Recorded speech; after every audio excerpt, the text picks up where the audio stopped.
Yes, this is so good. Now listen. Shh. Quiet, please. Thank you for staying quiet, class. Hello, class. Welcome to this week's filmmaking lesson. It's a pre-production to next year's series, so we better work on that, okay? And next week, the school festival will be held, and prepare for that next year's series. So we'll be pre-production, and you guys can make up the script. But you already done script, so we're gonna do an acting of the script. So be prepared for that, okay? All right. On first, first we will be doing home video releases. On today, we will be doing Beavis and Butthead Do America 1996 film. Here's a plot to this film. Beavis and Butthead discovered that their TV is missing and set out to find it. After several failed attempts to get the TV, they come across a motel which offers one in every room. They meet Muddy Grims, who mistakes them for hired hitmen and offers them $1,000 to do his wife Dallas in Las Vegas, thinking that do refers to sex. Butthead convinces Beavis that they can score and buy a new TV. Muddy drives them to the airport in Las Vegas. Beavis and Butthead arrive at their booked hotel room, but Dallas catches them eavesdropping on her room and holds them at gunpoint. The boys refuse Dallas for offer of $20,000 to do Muddy and argue over who will do Dallas first. Realizing that Beavis and Butthead have misunderstood their instructions, she plants the XC5 unit, a stone volatile biological weapon, in Beavis' shorts, which were laying on the floor. She tells them to meet her for sex at the U.S. Capitol, but actually plans to recover the unit. Beavis and Butthead then leave the hotel and get on a tour bus. After they accidentally sabotage the Hoover Dam, Agent Fleming of the Bureau of Alcohol, Tobacco and Firearms, ATF, becomes convinced that the duo are criminal masterminds and places them on the FBI's most wanted list. Beavis and Butthead accidentally board the wrong bus, joining the busload of nuns who are repulsed by the boys and abandon them in the Petrified Forest National Park. After walking through the desert, the boys meet and hang out with former Motley Crew roadies, oblivious that they are from their biological fathers. Muddy returns to the motel and meets the real hitman. He angrily swears to track down and kill Beavis and Butthead. The hitman, who stole Beavis and Butthead's TV, abandoned it in front of a motel. Beavis and Butthead will awaken to find the drifters gone and continue walking until they become dehydrated and weak. Beavis, suffering dehydration, takes a bite out of a peeled cactus, causing him to hallucinate. Muddy eventually finds Beavis and Butthead and, after learning that Dallas intends to meet them, puts them in his trunk and drives on. In Virginia, they jump out onto the interstate and cause a 400-car pileup. They walk past the scene and board their original tour bus, stop at the Capitol before reaching the White House. Muddy confronts Dallas in parking garage before she can meet Beavis and Butthead. She seduces him and they have sex in this car. The ATF is dispatched to the White House because Beavis and Butthead are on the same day as a peace conference. Beavis is transformed into cornholio by excessive consumption of caffeine. and sugar and wandering into the Oval Office, picks up the red phone, causing the military alert. Butthead hits Chelsea Clinton, but is thrown out of her bedroom window. He is then detained in cavity, searched by ATF officers. Beavis goes on to their neighbor, Tom Anderson's travel trailer, where Anderson catches him walking off and throws him out, bottomless. The ATF, thinking Beavis is a bio bioweapon, are about to open fire when Anderson throws out Beavis' pants. The bioweapon flies into Butthead's hand, and he gives it to Fleming. Anderson and his wife are accused of trying to frame Beavis and Butthead and are arrested along with Dallas and Muddy. Fleming proclaims Beavis and Butthead heroes, and they meet President Bill Clinton, who makes them honorary ATF agents. Beavis and Butthead return to Highland, upset they never scored or got any money, but they find their TV at the motel and walk into the sunset, carrying it and insulting each other until Beavis is just going to Anderson's tools to masturbate. Alright. On tomorrow, we will be doing Cop Shop 2021 film. Here's a plot to this film. Con artist and fixer Teddy Morito is on the run in a stolen unmarked police car, which breaks down not far from a Nevada casino. In the midst of a brawl outside of the casino, Morito sucker punches rookie police officer Valerie Young so that she will jail him and protect him from his pursuers.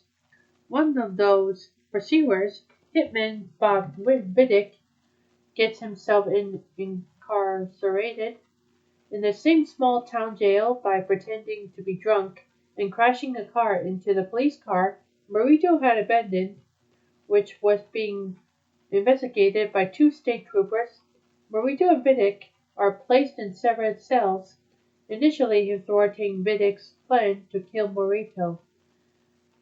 However, Viddick has planted a small incendiary device at the station's entrance, and when it ignites and the fire alarm goes off, he takes advantage of the confusion.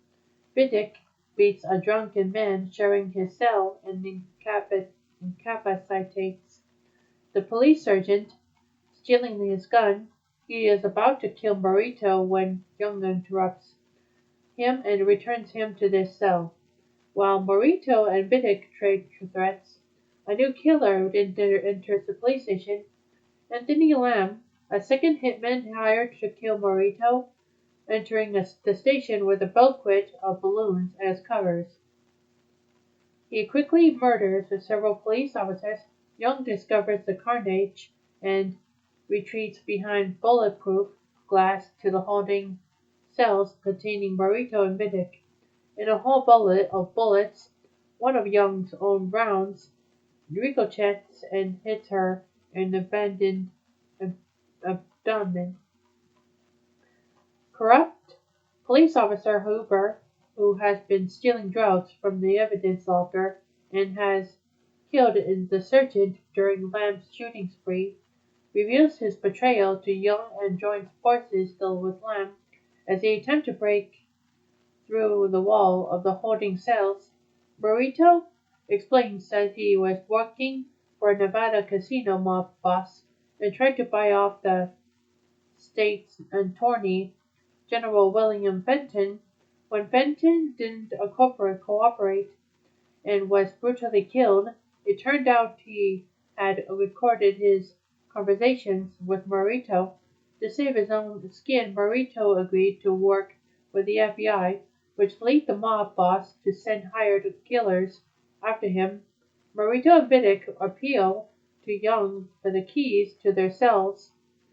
Morito manages to convince Young and to hand him the keys. To the dismay of Viddick, Young releases him to go after Huber and Lamb.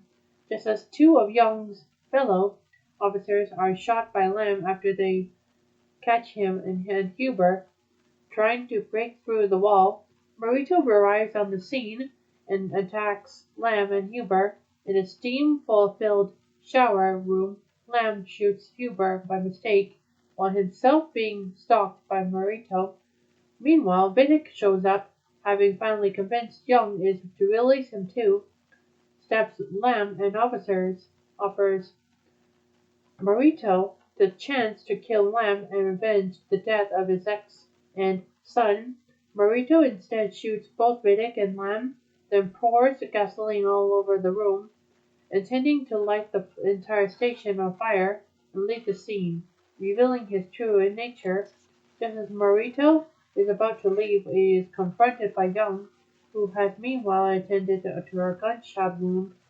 She threatens to put him back in the cell, but Marito lights the place on fire. Young engages in an intense gunfight with Marito and is finally about to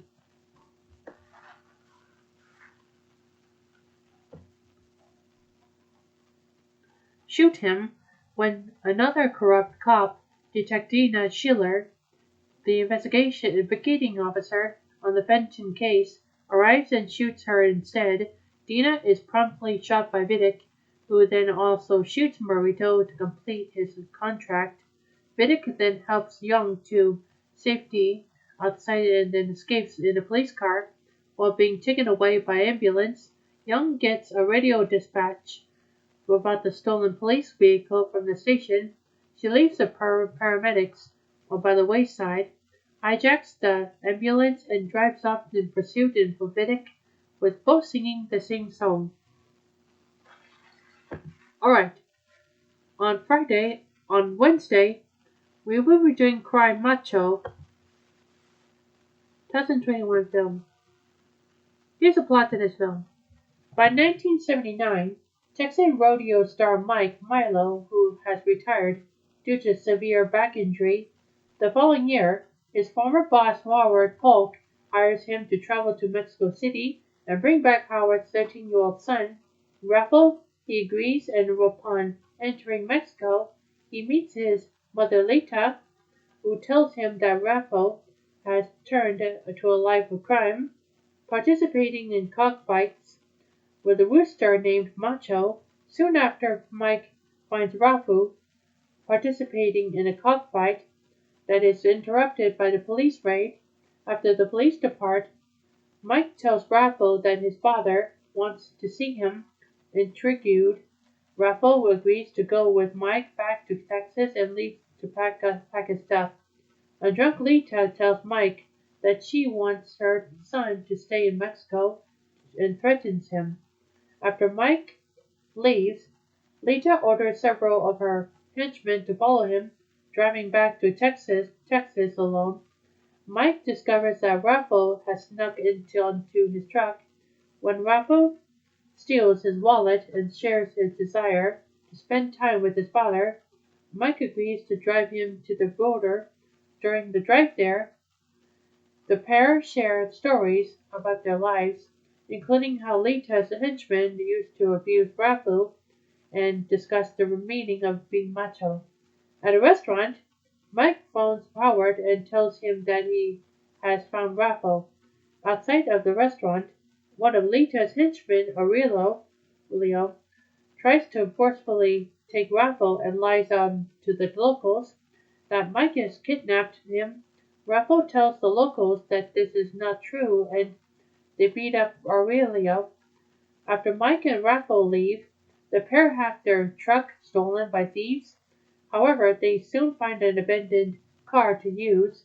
At a cantina, the pair meets the owner Marta, who agrees to let them stay for the night after they notice that several police officers are searching for them.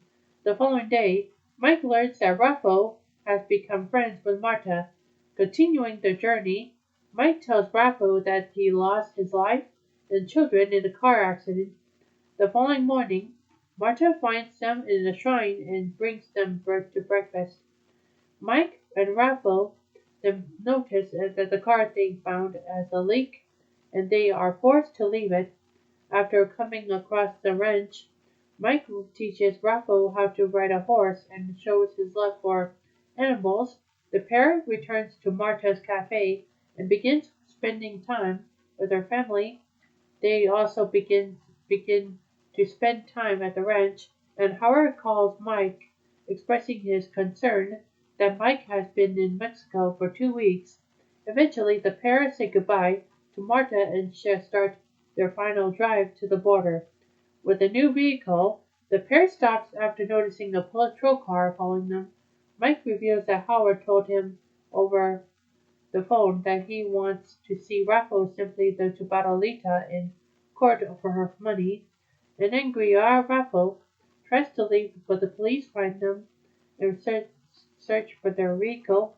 When they find nothing, the police officers leave and the pair continues their journey. While driving, Mike tells Rafu that being macho is overrated and encourages him to make his own decisions in life. Rafu says that he still wants to be with his father. Aurelio finds them, then finds them, runs them off the road, and holds them at gunpoint. However, Macho jumps at him and Mike steals his gun. The pair then use Aurelio's car to make it to the border. As a final goodbye, Raffle gives Macho to Mike before reuniting with his father. Mike remains on the Mexican side on the border and returns to Marta. Alright, on Thursday, we will be doing Dear Evan Hansen, a 2021 film. Here's the plot to this film. 17-year-old Evan Hansen suffers from social anxiety. His therapist recommends that he write letters to himself detailing why today will be good. Having fallen off of a tree and broken his arm, his mother, Heidi, suggests that he ask people to sign his cast to try and make friends. At school, Evan writes his letter to himself, wondering whether anyone would notice if he disappeared. Evan's classmate, Connor Murphy, offers to sign his cast, taking up a lot of space. He finds Evan's letter and becomes furious at the mention of his sister, Zoe, who is also Evan's crush. Believing that Evan wrote the letter to provoke him, he storms out with the letter in hand. 3 days later, Evan is called to the principal's office and is told by Connor's parents that Connor committed suicide. Despite Evan's attempts to tell the truth, the two misinterpret the letter. Connor stole as a suicide note addressed to Evan, with Connor's name on his cast, solidifying their belief. Evan is invited to the Murphy's house. Under pressure from Cynthia, he invents a friendship between the two, manufacturing the story about breaking his arm while with Connor. And in Orchard, the Murphys visited. Evan enlists his family friend, Jared, in fabricating backdated emails between him and Connor to confirm his story. Sincerely, me. Zoe wonders why Connor included her name in his suicide note due to past experiences. Evan, still unable to tell the truth, tells her that all the reasons he loves her under the guise of Connor. Another classmate, Elena Beck, who has similar mental health issues to Evan, proposes the Connor Project, a student group dedicated to keeping Connor's memory alive, with an upcoming assembly as a kickoff. At the assembly, Evan gives a speech about his whole loneliness and friendship with Connor, retelling the Orchard story. A video of the speech goes viral, with Evan's words being used as hope to people dealing with mental illness. Zoe is overcome by the positive reception and thanks Evan for helping her family. Evan and Elena launch a crowdfunding campaign through the Connor Project to reopen the orchard. Evan begins to neglect his mother, the Connor Project, and his therapy in favor of spending time with the Murphys. When Zoe comes over to Evan's house one night, she confesses her feelings for him, and the two strike a romance. Meanwhile, Haiti shows up at the Murphys for dinner, during which Cynthia and Larry offer to give Connor's college fund to Evan. Haiti declines, refusing charity from the wealthy Murphys. When Elena begins to doubt Evan's friendship with Connor, Evan emails her his therapy letter, saying it was Connor's suicide note. Elena posts the letter on her social media in order to get the Connor project to its funding goal. Online commenters questioned why Connor wrote a suicide note to Evan, but not his family, accusing the Murphys of mistreating him. Due to backlash, Elena deletes the letter from social media. During an argument between Cynthia and Larry, Evan comes clean. Devastated, but the Murphys decide to keep the truth hidden out of respect for Connor's memory. And Zoe and Evan break up. Evan admits to his mother that his fall from the tree was a suicide attempt. Haiti apologizes for not seeing how deeply Evan was hurting and discussing how his absent father scarred him. Wanting to take responsibility, Evan uploads a video confessing the truth. Alone again, he reads a list of Connor's favorite books and gets in touch with those who truly knew him. He receives a video of Connor performing music in the rehab, passing it along to the Murphys, Elena and Jared. Evan meets with Zoe at the reopened orchard dedicated to Connor's memory. They reconcile, with Zoe telling Evan she wanted him to see the orchard, the one place Connor loved. Evan writes himself a letter, vowing not to hide a lie and encouraging himself to move forward in life. Alright, on Friday, we will be doing God's Not Dead, We the People, 2021 film. Here's a plot to this film. A group of parents, led by a local pastor, are homeschooling their children when a representative from social services makes an announced visit and determines the parents' teaching is not sufficient in light of the requirements of the Common Core state standards. A local judge, played by Jean Pirro, gives them a week to prove that their education is adequate, or the students will be forced to go to public school. The pastor and the parents head to Washington to testify in front of a congressional subcommittee on homeschooling. Much of the last half of the film consists mainly of long speeches by the parents, pastor, and members of Congress over the topic of homeschooling. Alright. Also on Friday, we will be doing Ron's Gone Wrong, 2021 film. Here's a plot to this film. But this article plotted in summary may be too long or excessively detailed. Please help improve it by removing unnecessary details and making it more concise. November 2021. Alright, let's continue reading this plot. In the future, tech giant Bubble unveils the latest creation, the Bebot, created by benevolent CEO Mark Wado, with the intent to make a robot buddy that is designed to help make friends and connect to the internet using Mark's friendship algorithm installed in every Bebot in the town of Nonsuch. Barney Podolsky is the only middle schooler who does not own a Bebot. His former childhood friends, Savannah Madies, Rich Belcher, Noah Nava, have all become absorbed by their individual Bebots. Barney's father, Graham, who sells novelties online, and his grandmother, Dunca, become to realize that he does not have any friends and empathize when with Rich plays a cruel prank on Barney. They hastily go to a bubble store, but it's closed. Fortunately, a delivery driver had been holding on to the slightly damaged Bebot that had fallen out of his truck and sells it to them. Barney gets the Bebot as a late birthday present, but upon activating it, quickly learns that it's defective and glitchy. Not wanting to upset his father, he decides to take it back to the bubble store to get fixed.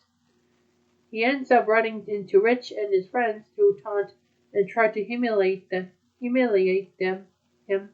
The Bebot begins to fight back as his safety functions have been turned off, and he and Barney laugh together and run.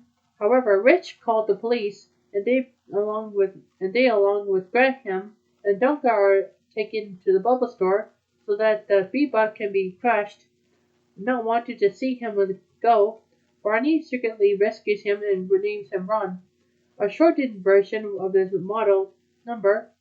When Barney and Ron's actions are reported, Mark is happy to see Ron go against his programming, while his COO, Andrew Morris, views it as bad publicity, believing Ron must have been destroyed for the issue to be resolved.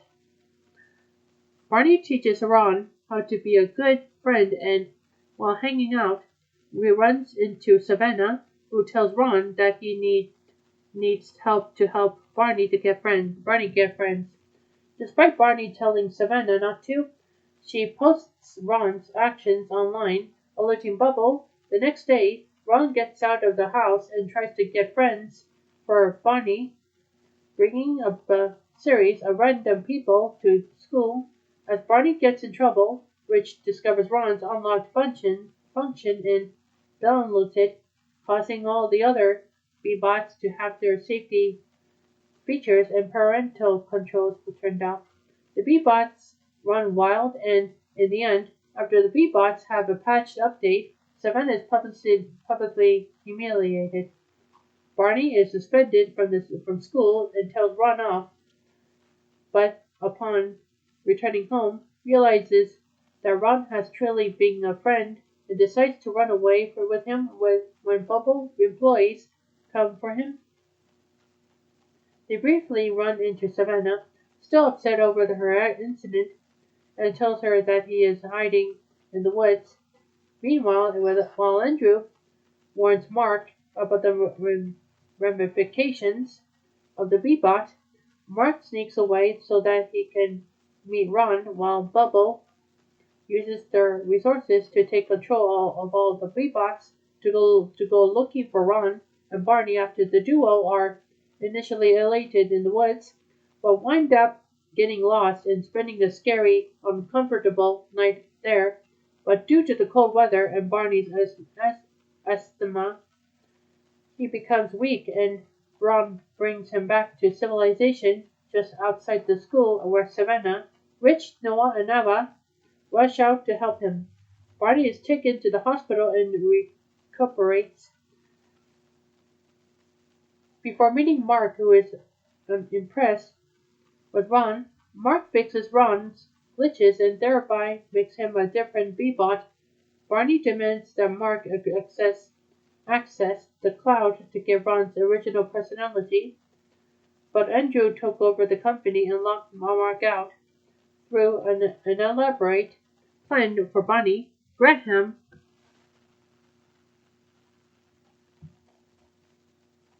Donka and Mark break into Bubble HQ. Barney manages to make it to the Bubble database, finds Ron's original data by his light, and uploads him back into his body, restoring him back to his original code. Seeing that Bubble has direct access to everyone's Bebot, and realizing that everyone is just as lonely as he was, Barney suggests upgrading all the Bebots to have Ron's flaws. However, that means that Ron will be dispersed into the internet. Barney reluctantly says goodbye to Ron as his programming is spread into everyone, spread to everyone, mixing Mark's friendship algorithm with Ron's coding. Mark blackmails Andrew into giving his position of CEO back after secretly recording him admitting that the B-bots spy on their owners for profit. 3 months later, everyone has a faulty B-bot but are happy with their wild and weird personalities. Barney no longer has one, but has become much more sociable and has gotten close with his former friends. As they hang out on the Barney bench at recess, a giant bubble tower that overlooks Nonsuch produces Laurent's face, implying that he is still alive. Alright, also on Friday, we will be doing Who Framed Roger Rabbit 1988 film by 4K Ultra HD Blu-ray. Here's the plot to this film. In 1947, Los Angeles Toons acted theatrical cartoon shorts as with live-action films. They regularly interact with real people and reside in an area known as Toontown. Private Detective Eddie Valiant and his brother Teddy once worked with the Toons on many cases, but after Teddy was murdered by a Toon, Eddie lapsed into alcoholism, lost his sense of humor, and vowed never to work for Toons again. R.K. Maroon, head of Maroon Cartoon Studios, is concerned about the recent poor performances of one of his stars, Roger Rabbit. Maroon hires Eddie to investigate rumors about Roger's gorgeous Toon wife, Jessica, being romantically involved with Marvin Acme, owner of both Acme Corporation and Toontown. After watching Jessica perform at an underground nightclub, Eddie secretly photographs her and Acme playing patty cake in her dressing room, which he shows to Roger, who becomes distraught about his wife cheating on him. Roger declares that they will be happy again as he leaves. The next morning, Acme is discovered dead in his factory, and evidence points to Roger being responsible. While investigating, Eddie meets Judge Doom, Toontown's sinister superior court judge, who uses a chemical substance capable of destroying the otherwise vulnerable Toons, as known as the Dip. Eddie later runs into Roger's Toon co-star Peggy Harmon, who believes Roger is innocent and that Acme is still missing Will, which will give Toontown's ownership to the Toons, may be the key to his murder. In his office, Eddie finds Roger, who begs him not to help exonerate him. Eddie reluctantly hides Roger in a local bar where his girlfriend, Dolores, works. Jessica approaches Eddie and says that Maroon forced her to pose for their photographs so he could blackmail Acme. Doom and his Toon Weasel henchmen discover Roger, but he and Eddie escape with help from Benny, a Toon taxicab. They flee to the theater, where Eddie tells Roger about the tragic loss of his brother. As he leaves with Dolores, Eddie sees a newsreel detailing the sale of Maroon cartoons to Cloverleaf Industries, a mysterious corporation that brought the city's Pacific Electric transit system shortly before Acme's murder.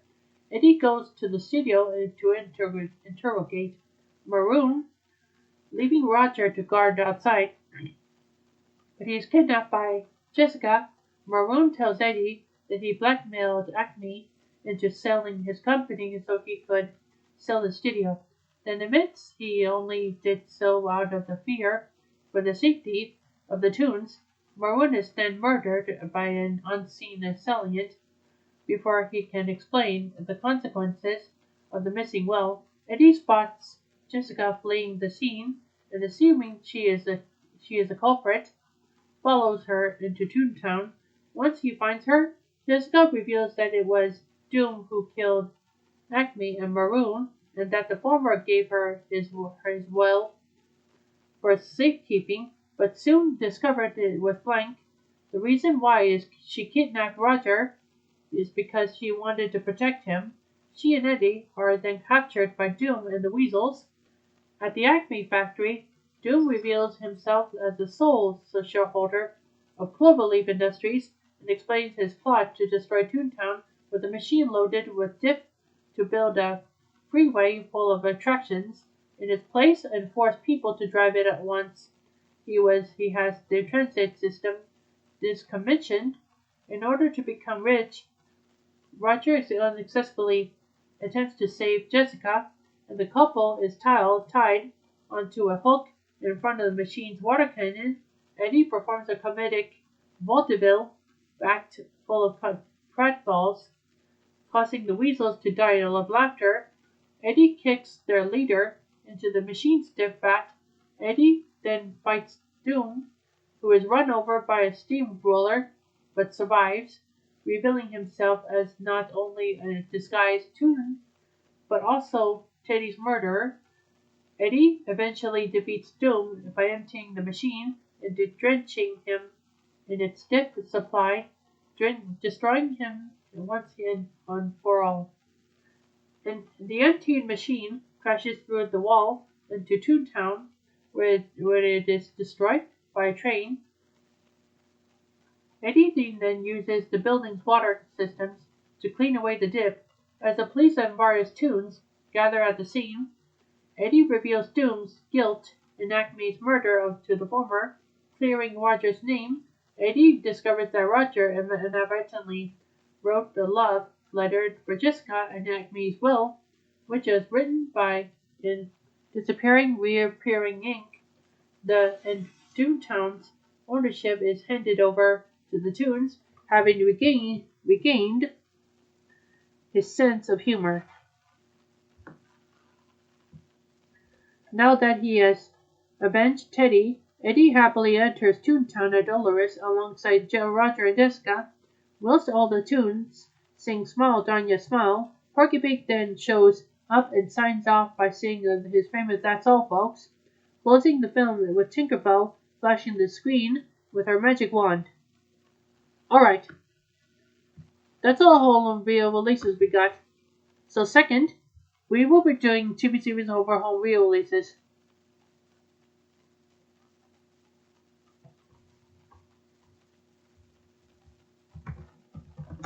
It is about Slow Loop.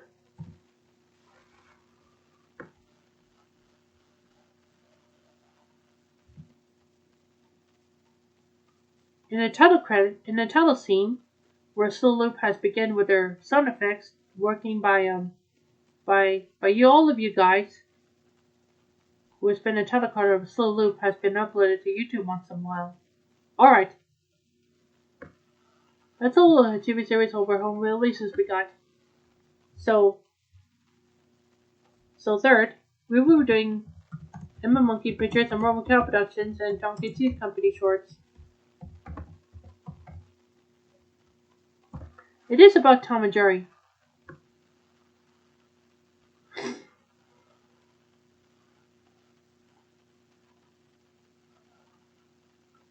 In 1949, we will be doing Polka Dot Puss.